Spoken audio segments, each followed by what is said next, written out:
Good morning, everyone. Can you hear me okay? Thank you so much, Anne. This is a fabulous convening.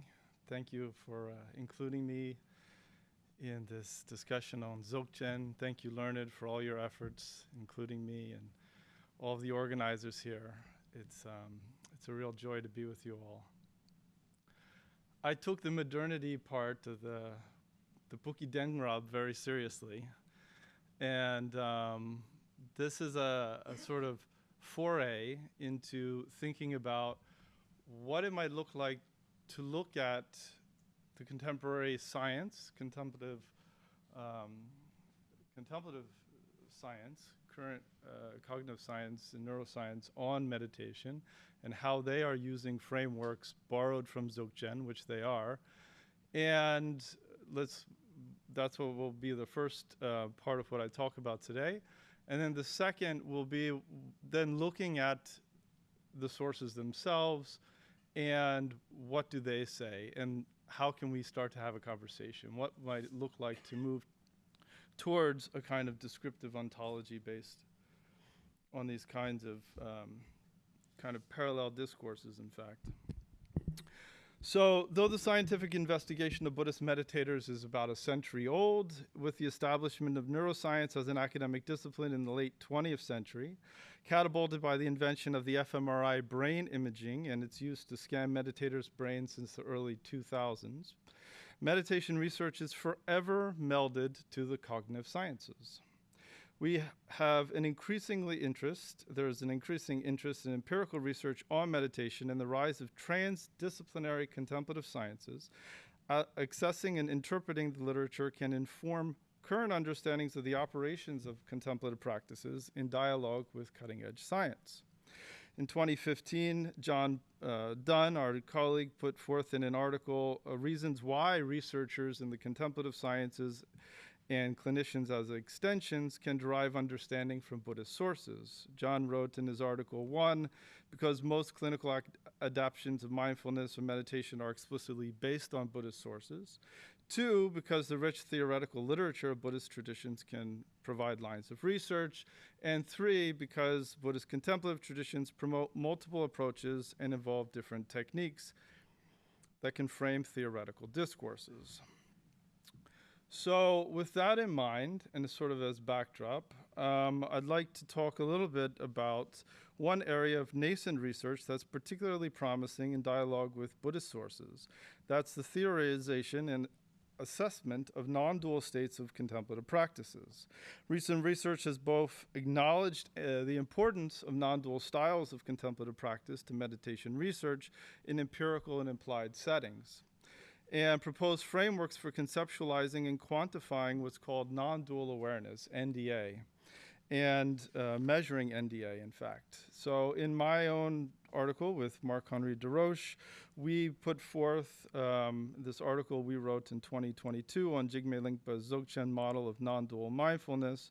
We delineated 3 areas that Buddhist studies scholarship can contribute to dialogue with the contemplative sciences.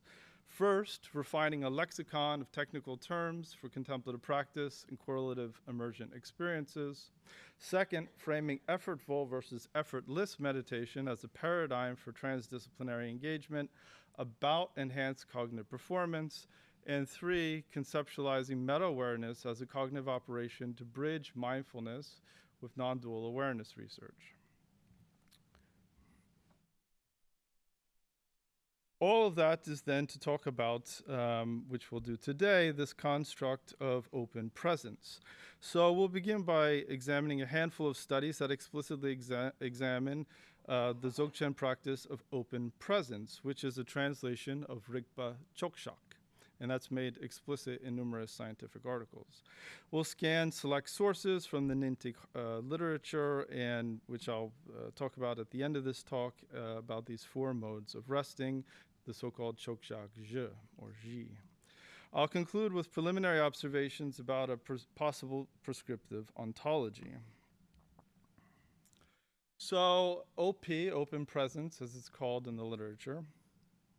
The phrase open presence was introduced to scientific research literature on meditation in an article by Lutz et al. In 2007, a study that characterizes three distinct contemplative styles: focused attention, so they call Dzogchen, open presence, Rigpa Chokshak, and non-referential compassion, Migme Ningje.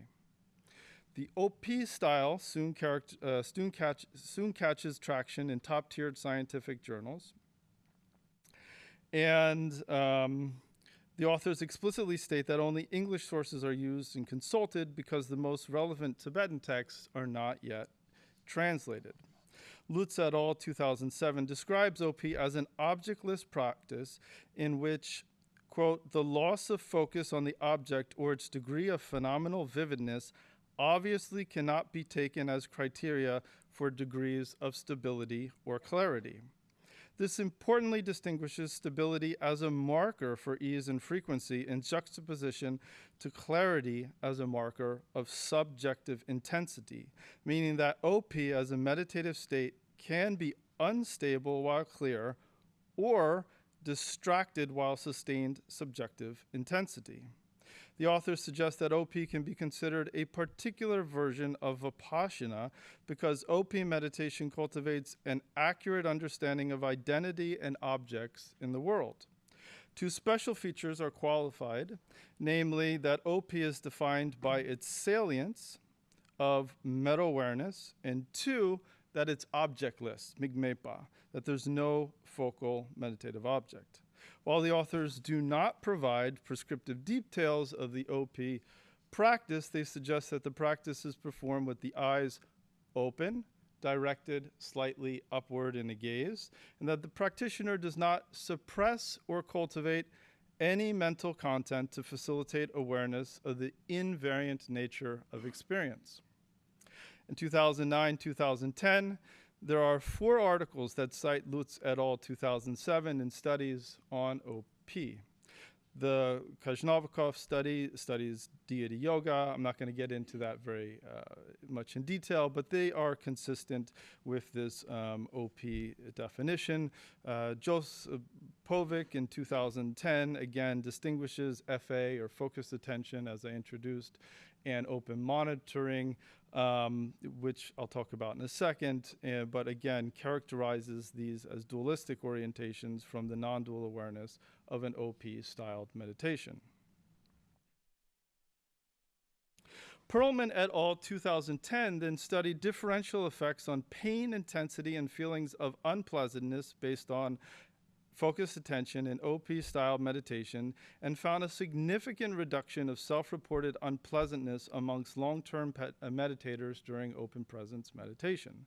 The instructions employed were such, and this is one of the few examples where we actually find meditation instructions in the scientific literature.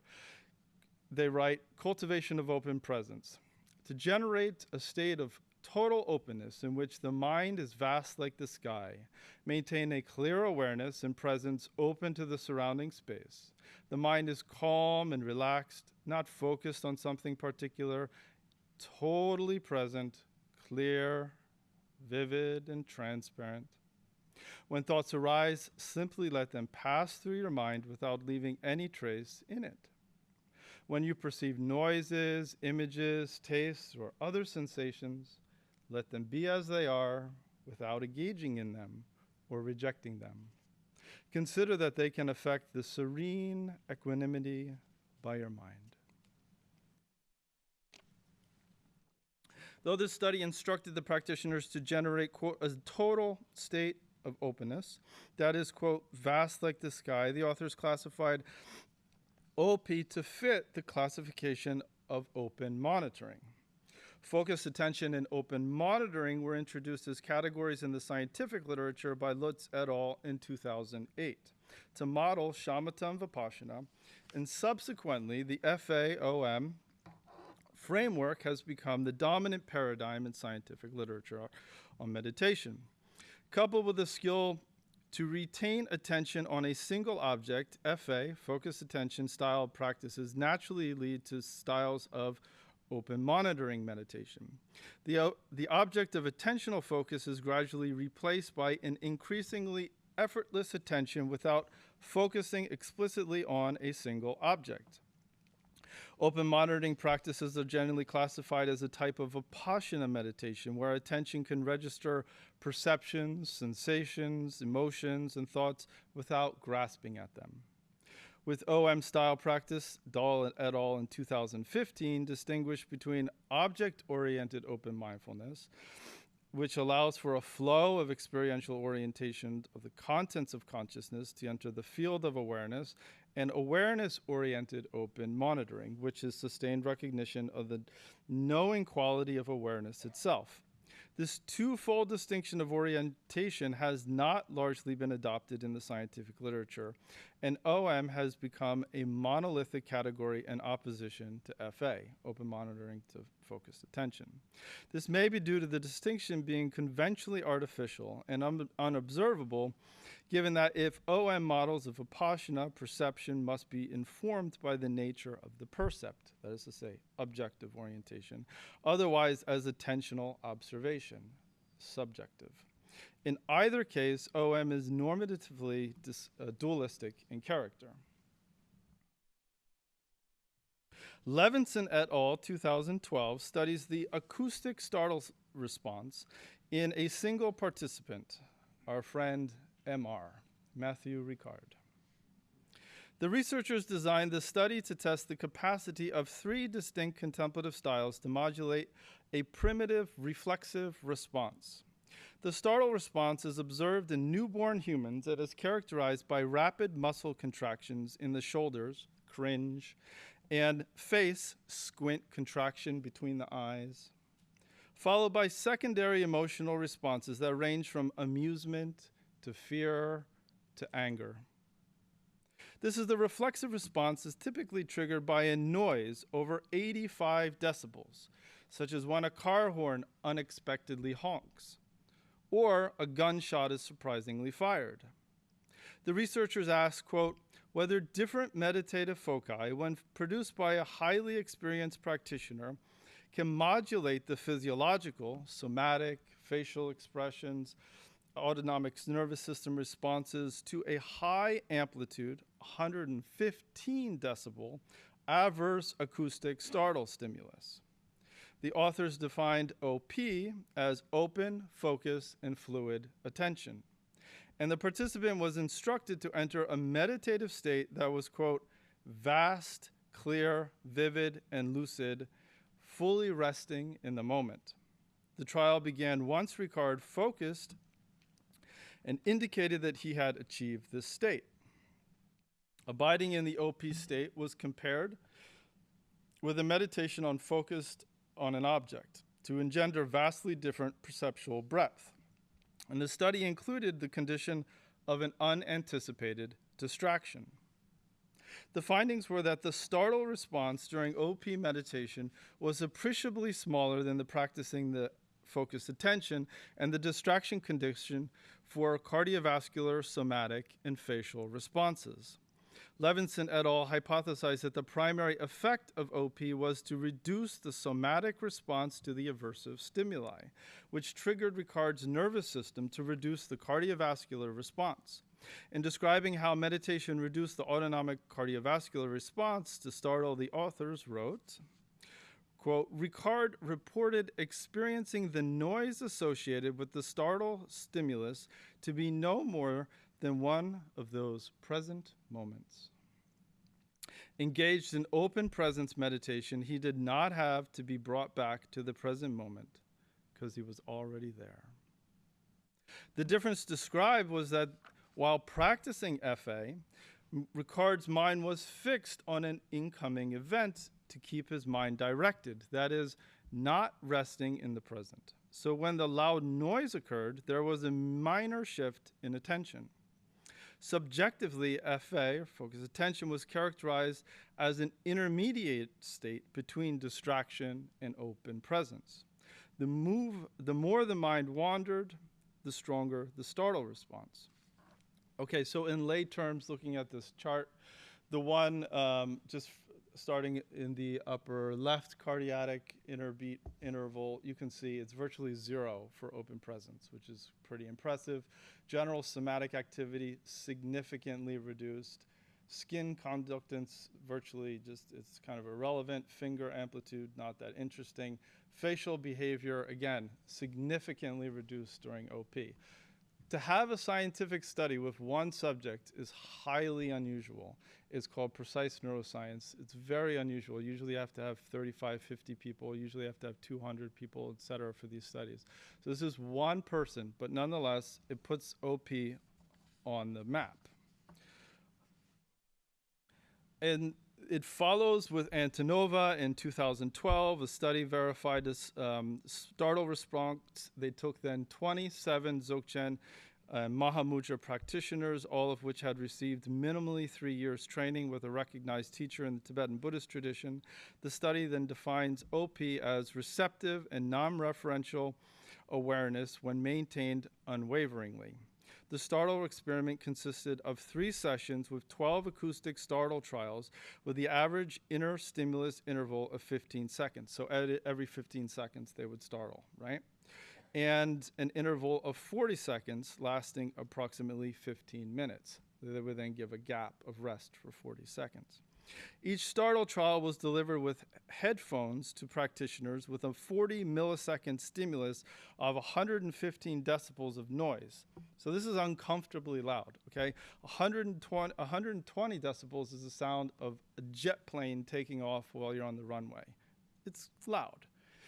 So they put that on, they put the headphones, have jet planes take off, give them a little few seconds rest, they do it again and see if they startle.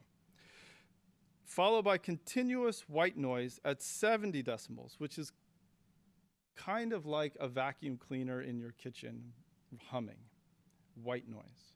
So vacuum cleaner, plane takes off, vacuum cleaner, plane takes off. Practitioners were instructed to maintain a soft gaze on a point of the wall designated with a blue sticker, which was placed slightly above the horizon of their gaze. This was designed to mimic an open-eyed, upward tilted gaze prescribed in Dzogchen meditation. The meditators were instructed to rest in open presence without paying attention to startling noises nor ignoring them. The results were that the more experienced practitioners attenuated their habitual responses to startling stimuli, and that this correlated directly to the practice intensity of the practitioners. By 2013, in an article that compares the effects of concentration versus open meditation processes, Perlman's classification of open monitoring open presence as fitting an open monitoring style emphasized the terminological slippage. In the study of Burke's 2013, adept practitioners of OP meditation reported significantly lower ratings of pain and unpleasantness. The author states, open awareness, open presence, choiceless awareness are terms often used interchangeably to refer to meditation where awareness is open to whatever arises internally or externally rather than being focused on a particular object. And open presence is sometimes used interchangeably with the term open monitoring. You can see the slippage. With that, OP is identified more with a mindset or orientation than with a specific practice or meditative state. The conflation of OP with OM continues to be serially reiterated in studies, of which I list several. Fukai et al. 2018 was interested in how non-dual states undergo perceptual predictual habits in automated brain responses. This study hypothesized that OP non-dual meditation could be downregulated the autonomic formation of perceptual habits to investigate that they recorded EEG of Buddhist practitioners. The study measured components of an auditory evoked response. Again, you see the habit pattern, you see the pattern of studies, right? And they compared OP with FA, or focused attention, and then reading a newspaper, so that you have 3 controls. OP is phenomenologically characterized as, quote, spontaneously occurring suspension of the representational models of the self and objects in the world that is experienced lucidly with heightened saliency and clarity. While the authors position OP as an advanced form of OM, or open monitoring, they state that the lack of explicit monitoring in open presence meditation, a feature of reflexive awareness, is the pivotal difference. And we're going to return to that. Reflexive awareness, Rongrik. Finally, in 2013, there's a study that looks at the relevance which investigates neurological traits, particularly the organization of intrinsic connectivity of brain networks associated with contemplative expertise and pro-social meditations. I'm going to sort of skip over that. Okay, now looking at these sort of 4 modes of resting, or sometimes the 6. Okay, the Chokshak Zhe are resting as a mountain, Riwo Chokshak, resting as an ocean, right? Jamso Chokshak, resting as Rigpa, or pure awareness, Rigpe Chokshak, and resting as the visions, Nongwei Chershak. Such terminological and conceptual differences gesture to degrees and variations implicit in the non-dual meditations, as well as the lack of well-conceived definitions. The phrase OP is part of a broader Dzogchen framework. Okay, so we have these 4. There's also, you'll find sometimes 6. They talk about resting in the nature phenomena, Chuni Chokshak, resting in spontaneity, Lundrup Chokshak. And one of the earliest occurrences that we have in the Dzogchen literature is from the Yigi Mepe Gyud, in which the order is as such: resting as a mountain, equates with the view, the ocean, the pure intent, resting in awareness, manak, direct instructions, and resting in the visions. So that's the order, and keep in mind the order here. And when we read the Rigpe Chokshak, the opening lines from the Yigi Mepe Gyud, the letterless tantra, it reads Om, Om, Om. Here I direct instructions in the resting in pure awareness, the heart of secrets. Press forcefully on the eyes, with that examined without congealing or separating what emerges from the expanse in the corners of both eyes. Subtle light coils emerge, and from those essential interlinked change are seen to emerge. These are the subtle and gleaming movements. Gaze your eyes into the elements of space. The nuclei of the Buddhas will appear. So here we see the Togyal visions are described, and the rest of the verses go on to describe the Togyal visions. Fast forwarding and looking at another instance, Longchenpa in his Treasury of Words and Meanings, the Tsigden Zud, he then reorders these with the mountain as the first, the ocean as the second, visions as the third, and Rigpe Chokshak the fourth, so a different order. And he equates them with the view, meditation, conduct, or application, chud, and drebu, or fruition. Okay? And just sort of flipping ahead here because of time, if we then look at the Yeshe Lama, Rigzin Jingpe Lingpa cites a quotation from the Unexcelled Pristine Awareness, or his Yeshe Lama, that orders these 4 modes.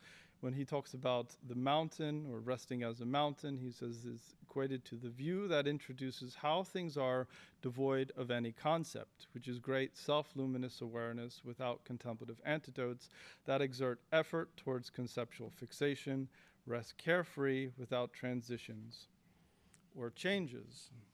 Following this Jigme Lingpa's delineation of the levels of Dzogchen practice and his treasury of precious qualities, his Yuntenzud, this corresponds to the natural settling, the Rangbap, without antidotes. This is something that he, Jigme Lingpa, returns to throughout his writings in the Yeshe Lama and the Yuntenzud, and in some of his advice on meditation that I've translated in this article with Marc Henry.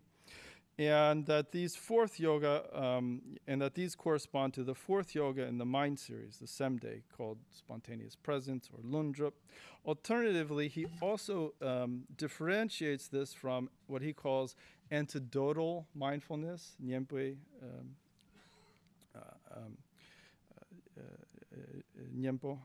Jumpe Nyempo, and deliberate mindfulness, which applies corrections to the perceived faults or diversions. Extending this, he writes, by resting as an ocean, Meditation consists of the body sitting in a cross-legged posture with the eyes fastened on appearances without extensively fabricating fixation on the sense stimuli of the six senses.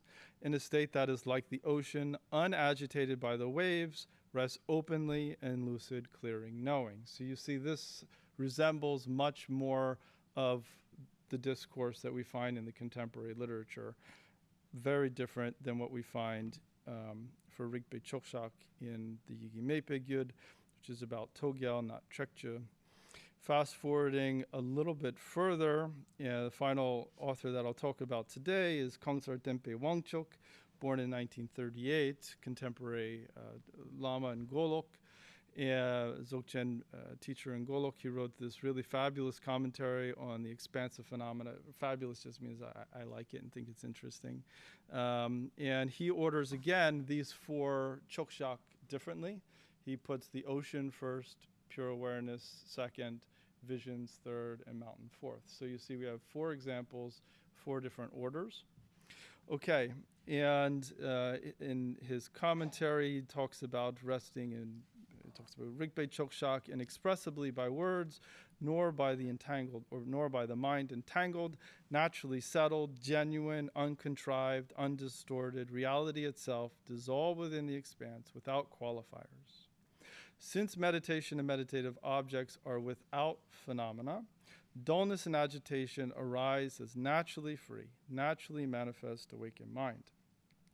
As he provides a logic for this sequence, he proposes Tempe Wangchuk, stating that the practitioner practiced resting as an ocean prior to resting in pure awareness. He writes, regarding yogic practice, experiences and realizations will gradually arise while you progress along the contemplative path.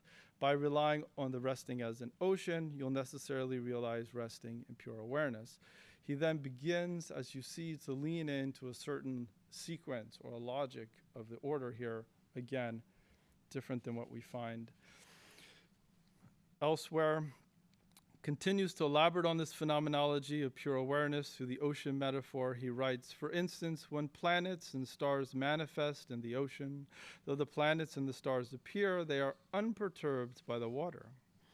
Likewise, the field of appearances is unimpeded in the state of pure awareness. Similarly, though manifest, pure awareness is unperturbed from within the lucid and limpid state.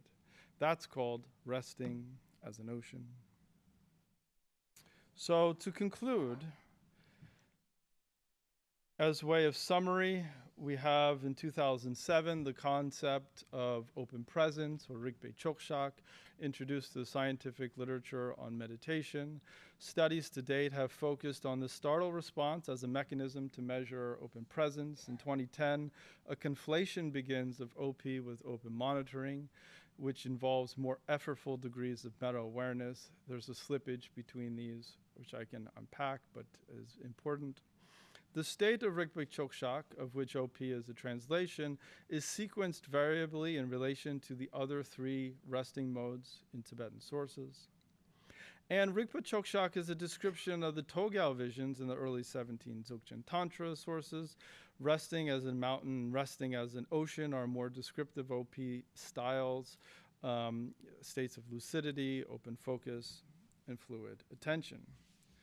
And finally, to conclude, I'd like to return to the initial threefold schema that I proposed of areas where we, Buddhist studies scholars, can contribute to the growing scientific literature.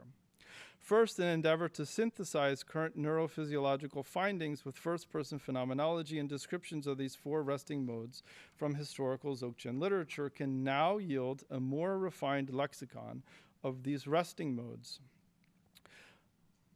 in contemplative styles of non-dual awareness.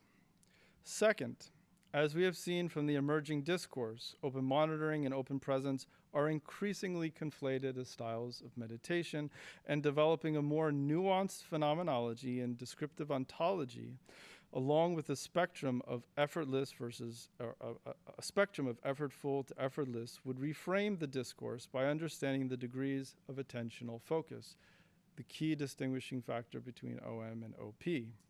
And third, operations of meta-awareness and reflexive awareness are the qualifying traits that distinguish OM from OP, and more robust scholarship on the historical descriptions of these cognitive operations can build a bridge of the mindfulness research with non-dual awareness research. If based on Dzogchen contemplative literature, these scholarly efforts would be significant and contribute to a descriptive ontology of contemplative practices and correlative emergent experiences. Thank you.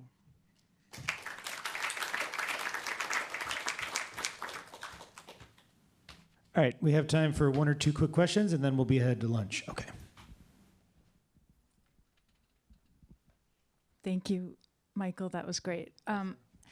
I keep thinking about the different kinds of vocabularies in use in your presentation and in this field. You know, like NDA, FA, OP, OM, MR on OP. The vocabulary itself and also the sort of genealogy of thought with the scientific experts in one sort of lineage, and then the Tibetan texts in another. And you mentioned that Lutz 2007 said something about how, well, those things aren't translated yet, so we're not really going to look at the Tibetan texts. But you know, someone like you who has this background in Tibetan texts, you know, you're particularly interesting to ask this question to. And I think about it in general with this field. Are the scientists proving what is already written over centuries in Tibetan texts? Are they contributing to Buddhist Dharma transmission then, doing their scientific research? Or are you applying Tibetan texts now, as you're thinking more about this, to what the scientists have already proven?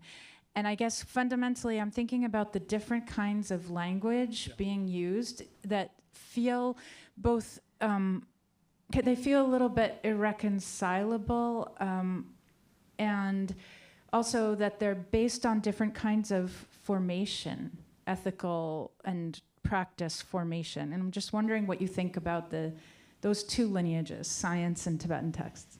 Thank you, Sarah. It's a transdisciplinary project, right? So whenever we work across boundaries, whenever we think through the lens of different epistemologies, we have to participate in a different kind of translation project, not just looking at words and translating them from one language to another, but looking through knowledge-making processes, epistemological processes, and translate those.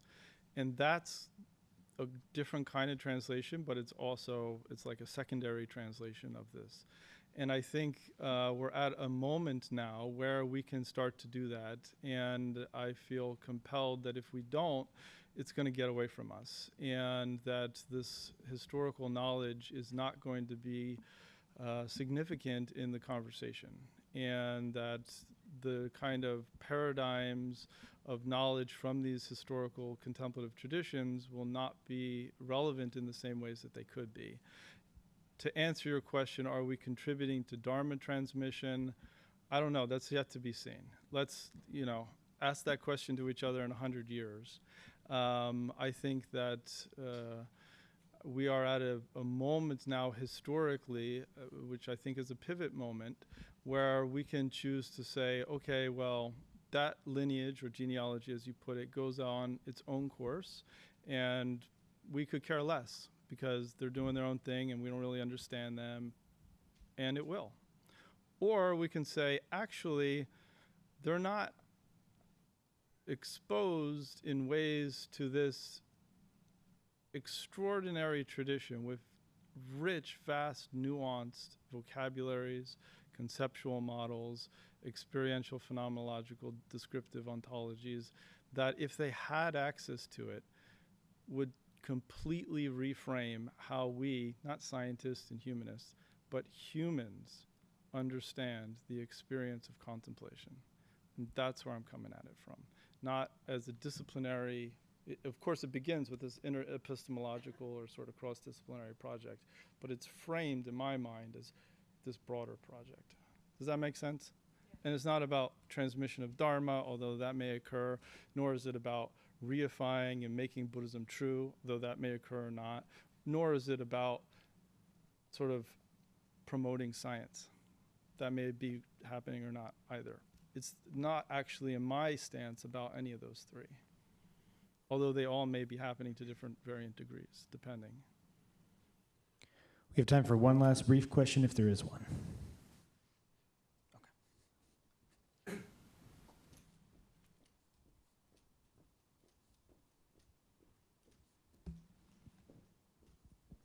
Thank you so much. I really appreciate your session. It's extremely helpful information. I happen to be one of the few journalists who was able to interview the Dalai Lama about 20 years ago when he was being studied at MIT. I was living in Boston, and there was also a team of people. I think Matthew Richard was also there. Yeah, Matthew Ricard was probably. Yes, sorry, I said his name wrong. Anyway, I was able to interview him and talk to them about that. And from the perspective of a scientific study, it seemed there was a fault in the experiment. And I'm wondering if you could comment on it. They were studying people like Mathieu and Dalai Lama, and people had the appearance of having achieved milestones or accomplishment in their practice.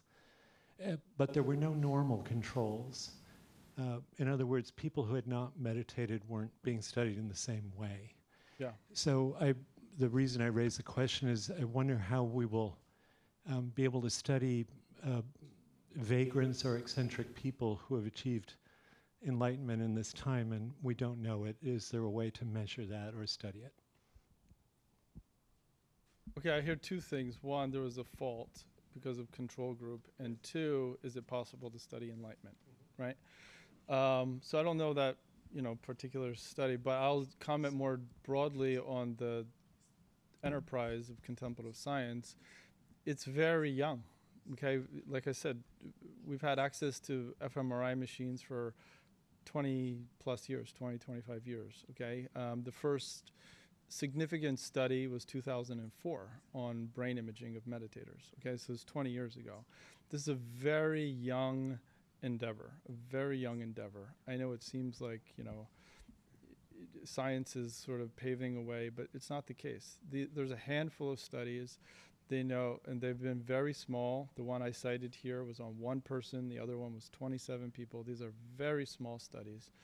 In the broader field, even though it's gained a lot of hype and the press and all is caught on, we know very, very little about what happens in the mind-body complex under, with adept contemplatives. And as far as enlightenment as a paradigm for scientific research, there's people thinking about that every day. There's a new Nondual awareness scale that just came out. I'm slightly critical of it for reasons that I sort of implicitly unpacked in this talk. And, are things measurable or not? That's a huge question. But science is a tool. It's not meant to tell us the objective ultimate reality, but it's meant to, as other tools, give us measurements through time and space. So as long as we're looking at it as a tool that we can have and use with other tools, like the tools that we bring as humanists, hermeneutical tools, translation, lexical tools, phenomenological tools, interpretive tools, hermeneutical tools, et cetera, then that knowledge, that kind of interdisciplinary project, as I was mentioning a moment ago, becomes a broader epistemological thrust towards understanding contemplative human experience. And I think to the extent that we just say, oh, science says, and then fill in the blank, is to the extent that not only are we not playing our part as humanists, but as humans in trying to understand and unpack the kind of contemplative human heritage that we have at our disposal. Thanks so much. Thank you.